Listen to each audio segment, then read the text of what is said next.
Hello বন্ধুরা, তোমরা সবাই কেমন আছো? আশা করছি সবাই খুব ভালো আছো আর আমিও খুব ভালো আছি।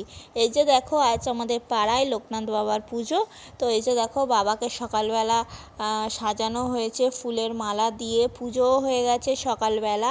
আর গিয়েছিলাম, এখন হচ্ছে বিকেলবেলা, এখন হচ্ছে প্রসাদ বিতরণ হচ্ছে, তাই গিয়েছিলাম। তো এখানে সবাই মিলে বসেছিলাম। এই যে দেখো, আমার শাশুড়ি মা আর কাকিমারা সবাই বসে গল্প টল্প করছিল। তারপরে দেখো, ওখানে সন্ধ্যেবেলা ফাংশানও হবে। তো বাড়ি চলে এলাম, তারপরে বাড়ি এসে ছেলেকে খাওয়ানো দাওয়ানো করিয়ে আবার সন্ধ্যেবেলা গিয়েছিলাম। দেখো, এই যে ফাংশান হচ্ছে, বসে বসে একটুখানি ফাংশান দেখে, তো রাতে আবার খাওয়া দাওয়ার ব্যবস্থা ছিল, ওটা দেখে খাওয়া দাওয়া করলাম। এখানে ছিল খিচুড়ি, আর আলু খিচুড়ি, তরকারি, সব রকম সবজি দিয়ে এই খাওয়া দাওয়া করে রাত্রিরে দেখো, এই যে খিচুড়ি দিচ্ছে এখানে।